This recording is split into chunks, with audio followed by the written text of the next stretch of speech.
Good afternoon.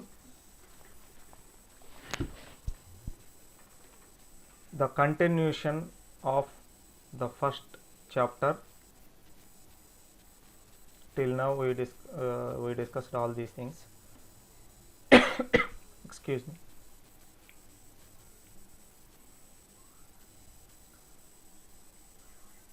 We already discussed this one. Next, storage definitions and notation review. Being a third year student, I think you must be aware of all these things, bits, bytes. Anyway, for the sake of understandability, excuse me, I am once again telling all these things. Please listen once. Nowadays, we are using binary systems. Our computer system accepts data only in binary format. Whatever may be the instruction given to system, we are all giving higher level instructions. All those higher level instructions are converted into machine level language. Machine understandable language is nothing but binary system, zeros and ones. Suppose if I want to open an VLC player in my laptop, I simply go to start button, select all programs. In that all programs, because I want to open VLC player, in that all programs I am going to select VLC player. I am doing because operating system given me such a priority. Like whenever I click start button, in background there may be some code is running. The code is nothing but operating system itself calls a system call to start all programs. Whenever you click on all programs, then operating system give another system call and execute that system call, like display all the programs which are available in your system. Once we open all these things, suppose if we click on VLC player, then some other system call is going to be executed. That system call is display VLC player, whatever the functionality is available, display entire VLC player in the desktop. So each and everything will be taken care by our operating system, but we are dealing with only clicking, right click or left click or select or enter, but behind every keystroke there must be one binary system. Suppose if you want to type hello, for each and every character must have some binary number, HELLO. For H there may be some binary system, for E there may be some binary system, for L there may be some binary system. Like that, each and every instruction is going to convert in binary numbers. That who taken care of all these things? Our operating system taken care of all these things, because operating system acts as mediator between user and computer hardware. So everything is in binary format. So machine understandable language is only binary format, zeros and ones. The basic unit of computer storage is the bit. So initially the storage unit is nothing but bit. A bit can contain one of two values. A bit contain either 0 or 1. Only one value will contain a bit. all other storage in a computer is based on collection of bits. Suppose the collection of 8 bits is called as a byte. The collection of 8 bits is called as a byte. The collection of 8 bytes is called as a word. Like that, there is a system. Given enough bits, it is amazing how many things a computer can represent. Based on this binary system only, each and everything will be displayed. Numbers. Each and every number will be converted into binary format. Suppose I will give number 10. You must convert this number 10 into binary format. Otherwise, the system treated as it 1 and 0. 0 into 2 power 0 plus 1 into 2 power 1. Then it will become 10 means in system level language 10 means 2, not 10. So if you go for decimal system, then 10 means 10. If you go for binary system, 10 means 2. So each and every number is going to be converted into binary format. Even letters, images, movies, sounds, documents and programs. Whatever may be your application program is going to do, all these things must be converted into binary format. Then only the system will understand. Otherwise, the system is not going to be understand. Suppose if you want to create one image by using MS Paint, then what you will do?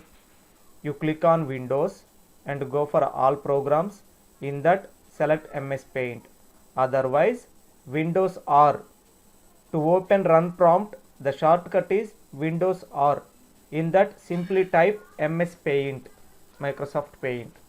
Whenever you give instruction like MS Paint in your command prompt and click on enter, automatically the paint window will appear.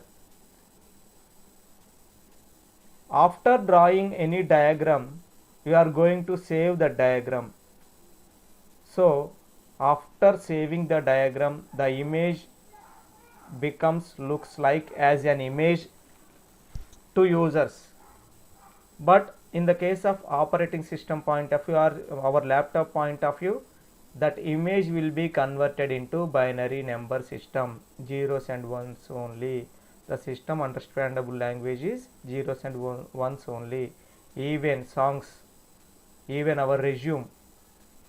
For the sake of ourselves, it is displaying as a resume or Word document. But in the case of system point of view, it is only zeros and ones. Who will taken care of this one? The application program as well as our operating system. So application program and operating system both plays crucial role to convert all these things into machine level language, even images, movies, sounds, documents and programs and so on. A byte is nothing but 8 bits. Initially, one bit contains either 0 or 1, only one value. If you combine 8 bits, it will become a byte. So, a byte is having 8 bits.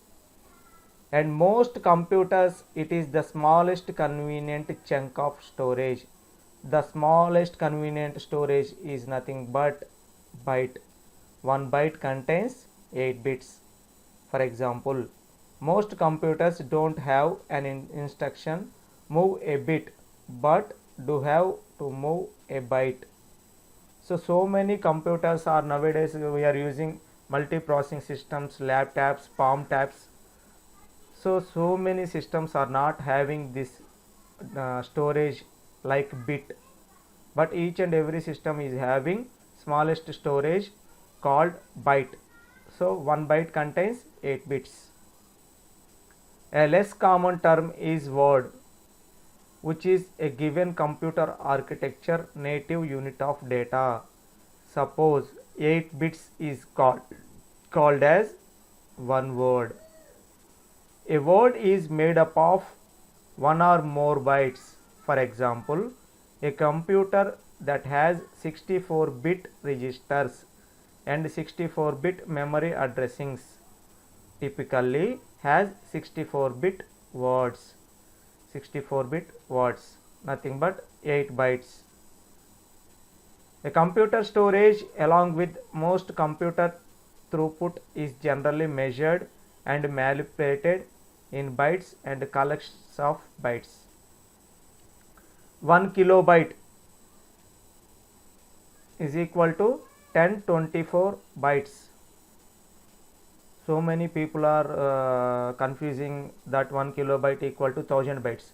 Not 1000 bytes. 1024.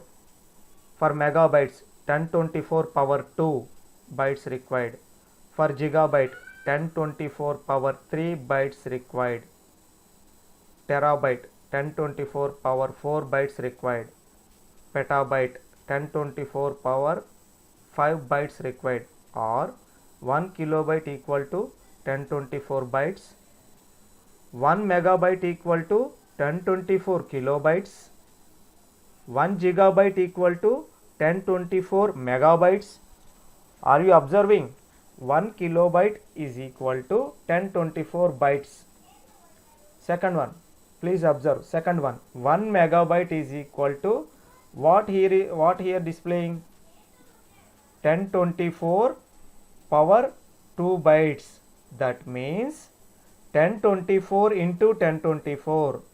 So 1 1024 and another 1024 is equal to kilobytes.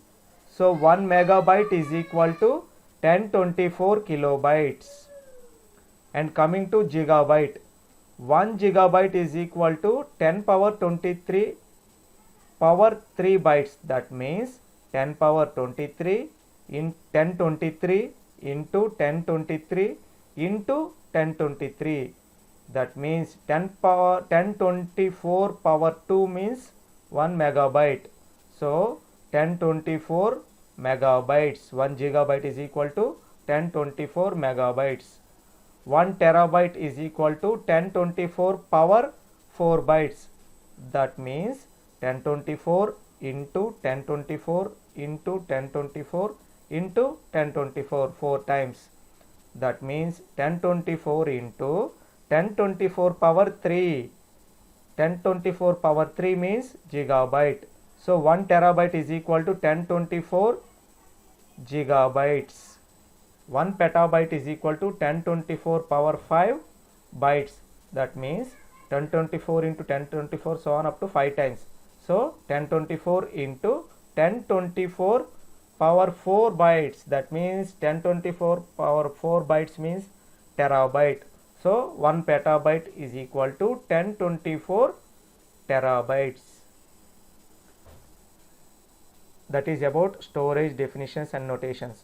Computer manufacturers often round off these numbers and say that a megabyte is 1 million bytes and a gigabyte is 1 billion bytes. 1 megabyte is 1 million bytes. 1 gigabyte is 1 billion bytes. Networking measurements are an exception to this general rule. So for our understandability, 1 megabyte is equal to 1024 into 1024. That means 1024 kilobytes. But in the case of network terminology, 1 megabyte is 1 million bytes. 1 gigabyte is 1 billion bytes. Only for networking terminology we are going to avoid this rule. Except all other cases the rule is same. Because in networks move data a bit at a time. Every time a bit of data is moved from one place to another place. That's why this thing. Storage structure.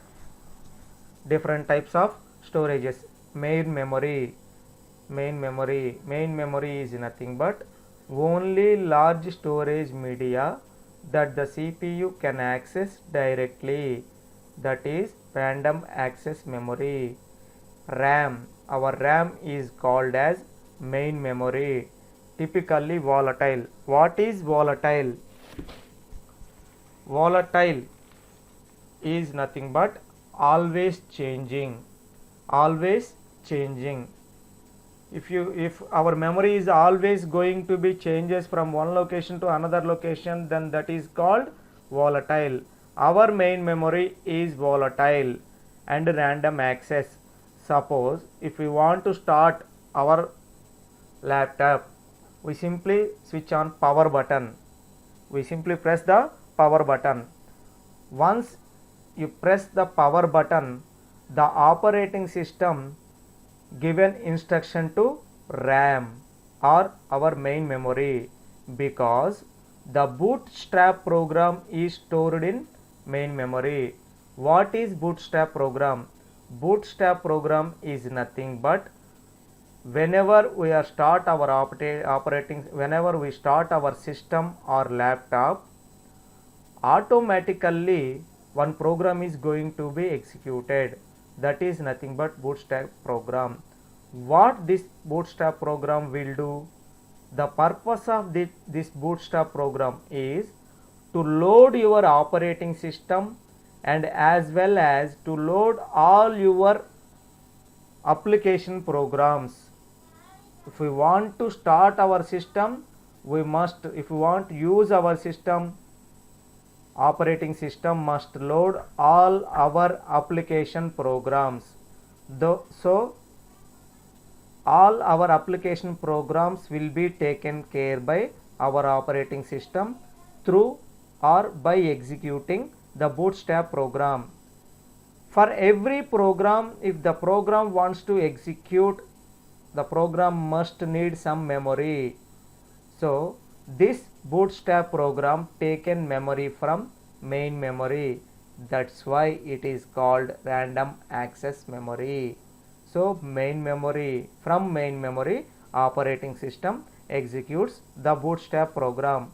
Whenever the bootstrap program execution is completed, then our system is ready. All our application programs are ready to execute, ready to use. So that is the purpose of main memory. The main memory is volatile because it is not at all stored in a permanent location. Every time whenever your system starts the main memory from one location to another location, it will change. That's why it is called as volatile memory. Next, secondary storage. Extension of main memory that provides large non-volatile storage capacity. Because of our main memory is volatile, we must need some other storage location, because we are using main memory for the sake of only loading our application programs. But if we are having some other external data, we have to store all those data into our secondary storage. If we go for main memory, whenever the bootstrap program is loaded, then only we have to use that program, and the memory must be volatile. So we need some external storage. That external storage is nothing but secondary storage. It is the extension of main memory that provides large non-volatile storage capacity. So secondary memory is non-volatile. That is, if we store any data in one location, that location is fixed. The best example of secondary storage is nothing but our hard disks. Third one, hard disks.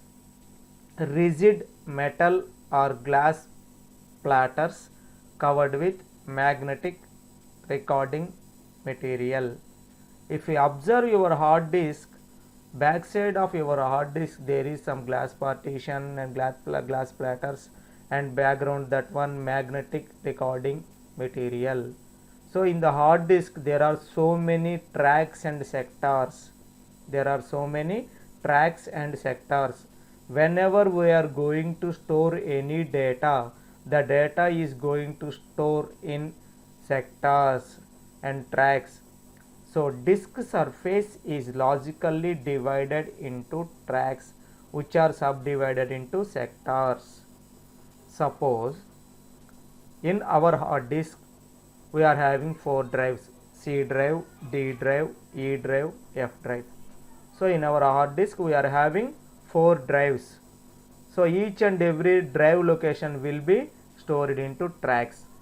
If we need again smaller locations, suppose in our drives we are going to create some other subfolders, in that folder some other subfolder.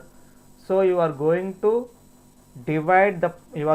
partition the hard disks, and after partition also you are going to divide partitions based on your folders, and in that folder some other subfolder, in that subfolder once again another subfolder. So for that purpose we need the sectors. Next, the disk controller determines the logical interaction between the device and computer. Suppose in our hard disk we are having 20 to 30 GB of data, suppose. So you need one document. For that purpose, if the location is exactly known to you, then no problem, you directly go to that path and take that record, no problem. If you don't know the location, if you forget the location, then what you will do, you simply go and search. There is a search option is there in my computer, right side top corner, search option is there.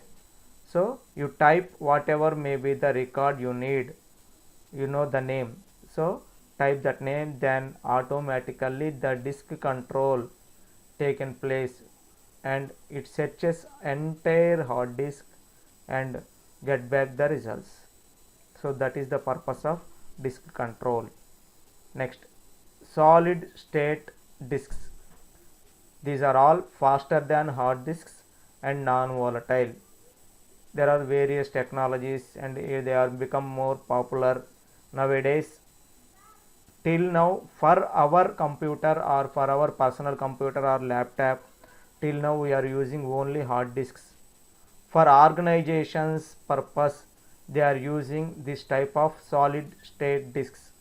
Those disks are more faster than our hard disks and same feature like our hard disk.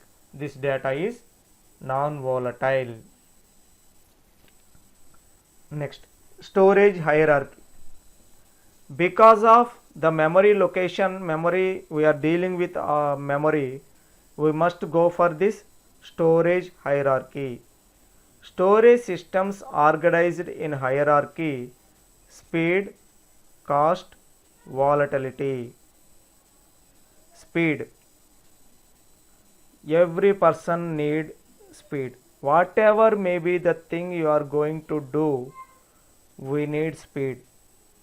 Even if you are going to write an exam, actual examination time is 3 hours, but you will complete in 2.5 hours. Some persons will complete in 2 hours. They write entire thing, but they write speed. Even if you want to go for a movie, you don't want to be in a line, in a queue, you get ticket as early as possible. So human mentality is like that only. For the same here, for operating system also, speed plays a vital role. Whenever speed is going to increase, automatically we will increase what? We increase RAM, because speed depends on RAM only. So automatically we increase the RAM capacity. If we increase RAM capacity, what it will do? What is the consequence? If you increase RAM capacity, the ultimate consequence is the cost must be increased. Take one example, mobile. If you take an example of mobile phone, 1 GB RAM mobile phone costs around 5,000, 2 GB RAM mobile costs around 6,000, 4 GB RAM mobile costs around 8,000 or 10,000. Even if you go for 6 GB, greater than 15,000. So whenever the RAM speed increases, automatically the cost of the device is going to be increased. The speed depends on cost. If you increase the RAM capacity, automatically speed is going to be increased. Ultimately, if you increase RAM capacity, automatically you have to purchase higher end RAM. Whenever you go for 6 GB RAM, automatically the cost must be increased. Next, coming to volatility. Every time the memory must be volatile, then only our programs are going to be executed in smooth manner. If our data or programs data or memory location is non-volatile, then we can't do multi-processing systems, multiple operations, because whenever you are going to execute one program, up to the execution part only the memory is going to be live. Whenever the program execution is over, at that time entire memory is going to be removed. The program related entire memory is going to be removed, and once again we are going to execute that program. At the execution time, once again the memory will be allocated. Whenever the execution completes, at that time the memory will be removed from the variables. So memory must be volatile, then only our systems going to be work in a proper manner. Next, coming to caching.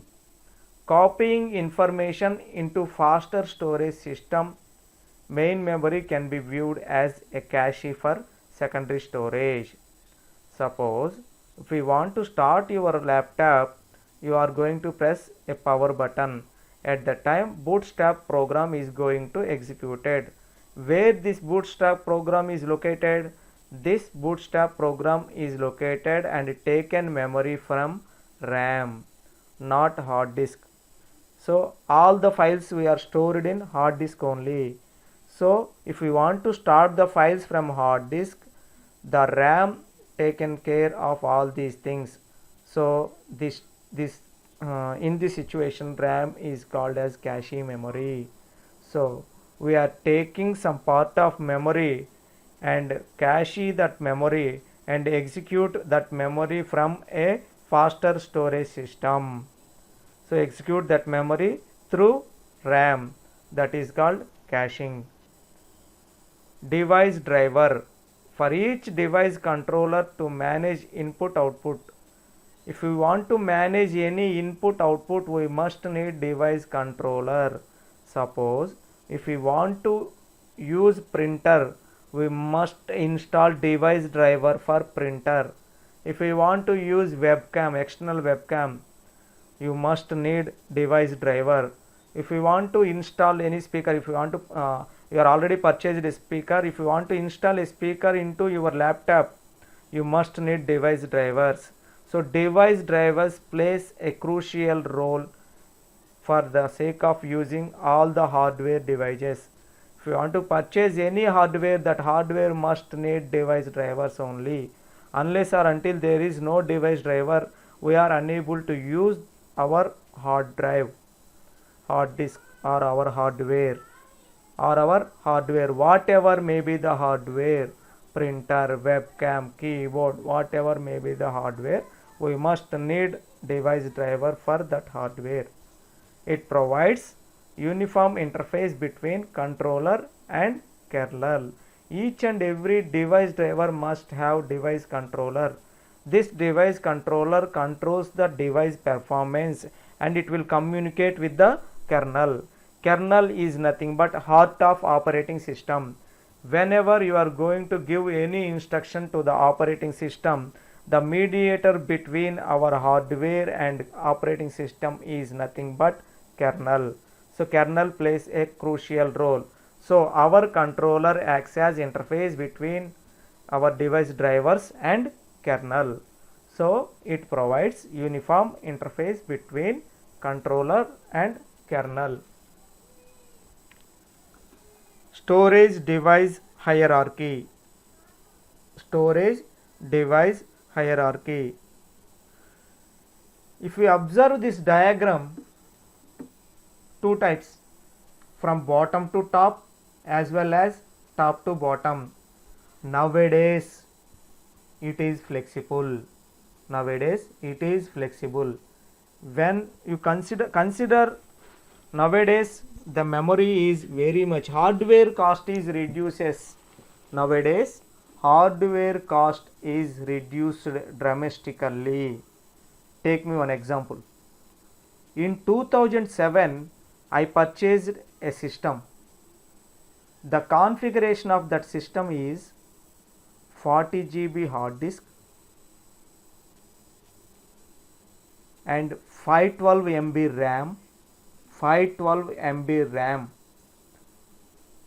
and remaining things, normal things, keyboard, all those things.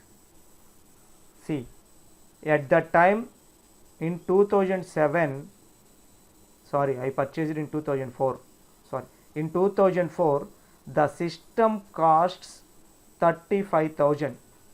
For 35,000 rupees I got only 40 GB memory, 40 GB hard disk, and at that time 1 GB pen drive is started at that time only. But the cost of 1 GB pen drive is, you never imagine, because in 2004 the cost of 1 GB pen drive is around 5,000, at that time 512 MB pen drives also available, 256 MB 512 MB pen drives are available at that time. I purchased 512 MB pen drive for 2000 rupees. And but nowadays even 32 GB pen drive will come around 500 rupees. Even 32 GB pen drive will come around 500. Some companies giving for 200 to 300 also. So the hardware devices cost is dramatically changes. It is the highest advantage for software development, because whenever the hardware cost is going to be reduced, then our cost will be reduced. Whenever the hardware cost is going to be reduced, it will increase the performance. Automatically it will increase the performance, because whatever may be the cost, excess cost, it will be provided to software development. Automatically hardware cost reduces, then software cost, we have some amount, that amount will be invested into developing the software. Automatically more flexibility will come. So in olden days the system storage, they are using magnetic tapes.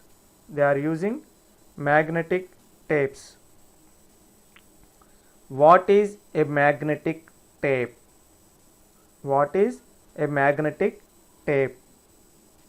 Magnetic tape is a type of physical storage media for different kinds of data.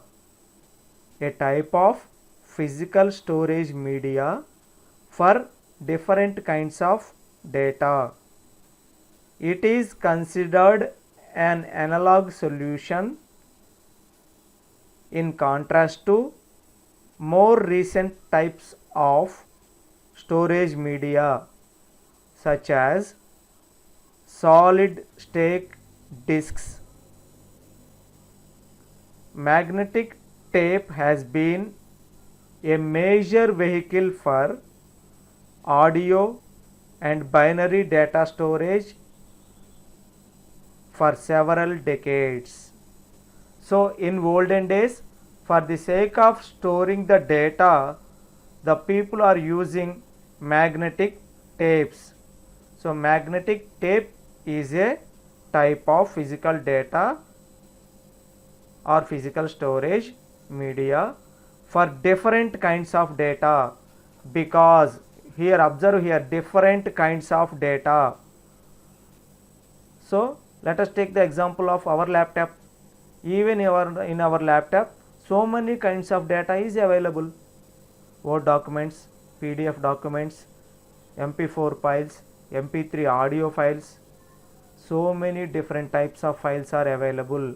If you are using Excel.xl file, if you are using Notepad.txt file, so in our laptops or in our desktops, our daily data deals with different types of data. So like that, different kinds of data must be stored using this magnetic tapes. These magnetic tapes were used in many of the larger and less complex mainframe computers also. Mainframe computers also. So what is a magnetic tape? Magnetic tape is nothing but a storage device which stores different kinds of data. Next, coming to optical disc. Next, coming to optical disc. What is an optical disc?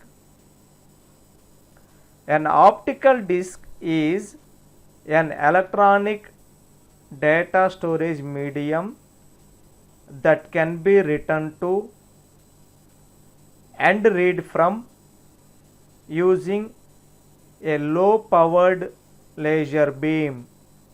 A low powered laser beam, that is nothing but our CD drives. Our CD, whatever the CD you are going to use, that CD is called as this optical disc. An optical disc or CD is an electronic data storage medium that can be written to and read from. So if you want to read from, you can read from the CD. If you want to write anything, you will write on that CD. So that is called optical disc. After that, hard disk. You already know about, well known about hard disk. We are using these hard disks now, right now. And coming to solid state disks. What is a solid state disk drive? A solid state disk drive is a storage device that uses integrated circuits and assembles to store data persistently, typically using flash memory and functioning as secondary storage in hierarchy of computer storage. So sometimes this is called as SSD. This is called as SSD. Like our hard disks, it is also one type of physical disk. Our hard disk is called as HDD.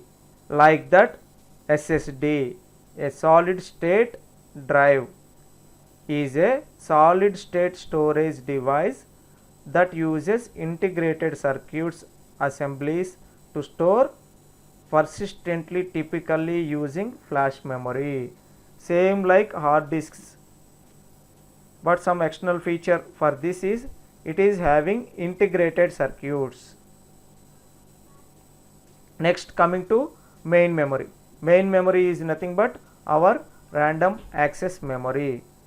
After that main memory, cache memory. Cache memory is nothing but temporary memory location. It is a small part of memory. Our hard disk, from our hard disk, it will take a partition of memory and the memory is going to be executed in cache. Cache memory is nothing but temporary memory. Whenever the programs are using this cache memory, after the program execution is over, at that time the cache memory is going to remove entire memory in it. So cache memory is nothing but it is a temporary memory. And what is a register? What is a register?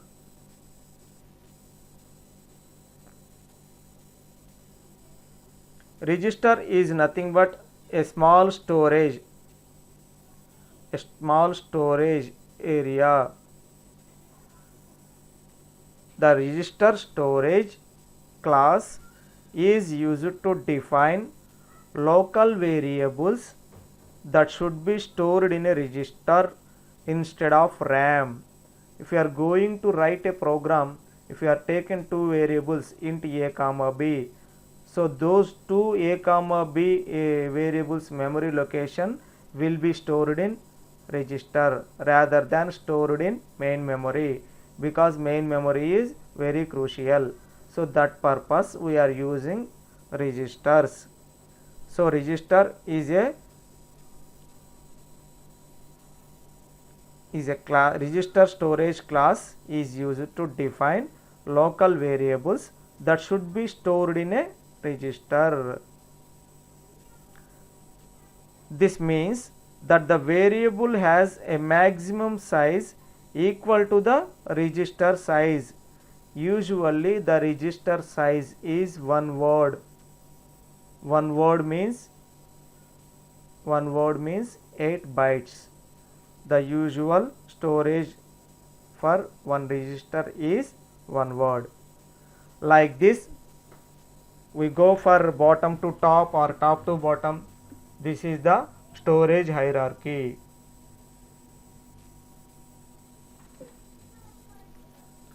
Caching.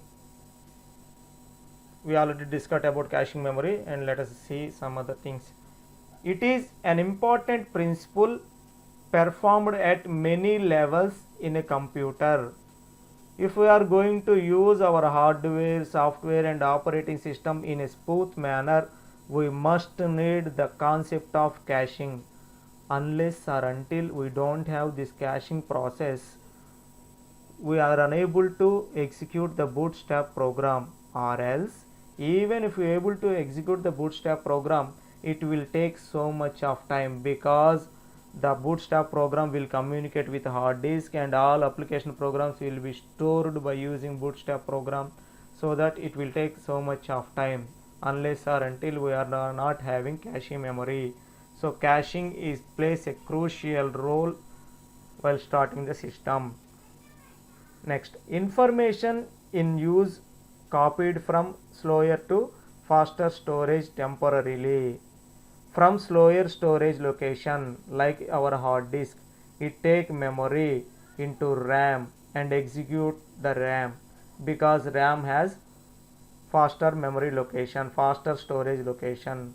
So copied a memory from slower and copied it into faster location temporarily. After the program execution is over, then the cache memory will going to be removed. Faster storage checked first to determine if information is there. Whenever we are going to search any document, that time we go for this faster memory, cache memory. If it is information used directly from the cache, automatically the results will come fast, otherwise it will take some time.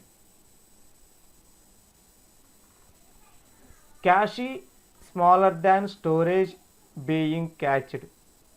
Cache management important design problem. Cache size and replacement policy. Cache may be replaced and size may be vary from system to system, and whenever you are using personal computer, then the cache memory size depends on your main memory, so automatically the size will be very low. Whenever you are going to use organizational systems, at that time you are going and repeatedly you are going to execute all your programs, at that time cache memory size may be vary, may be high, like that. Next, direct memory access structure.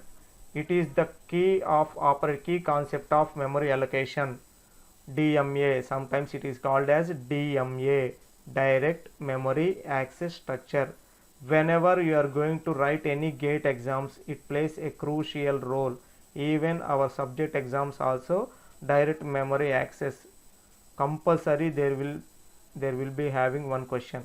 It is most important concept.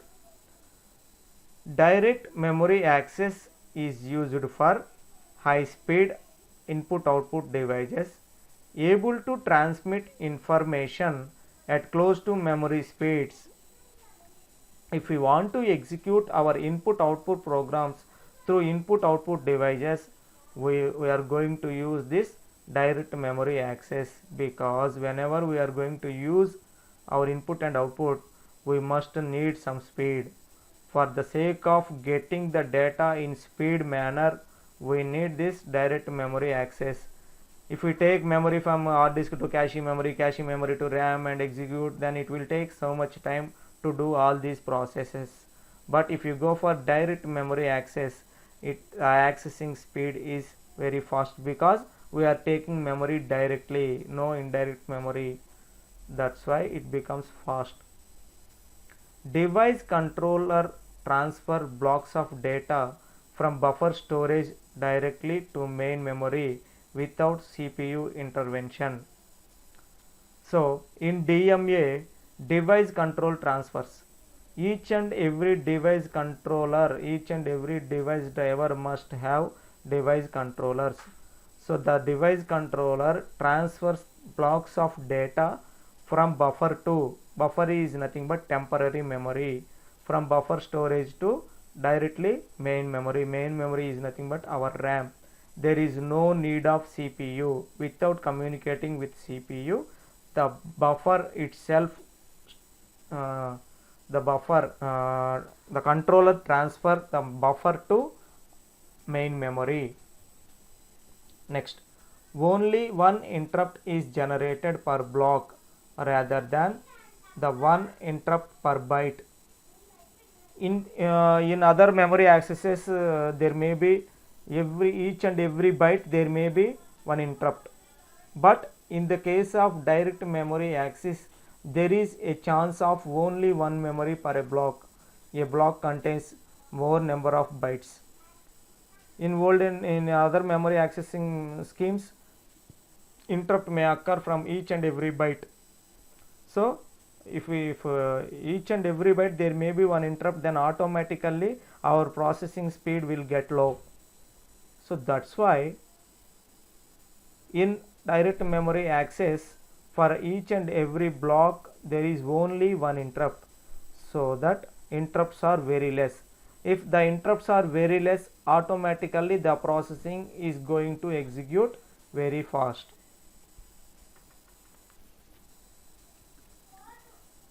How a modern computer works. I think this is enough for today's class. I will discuss all these things from tomorrow. Thank you, one and all.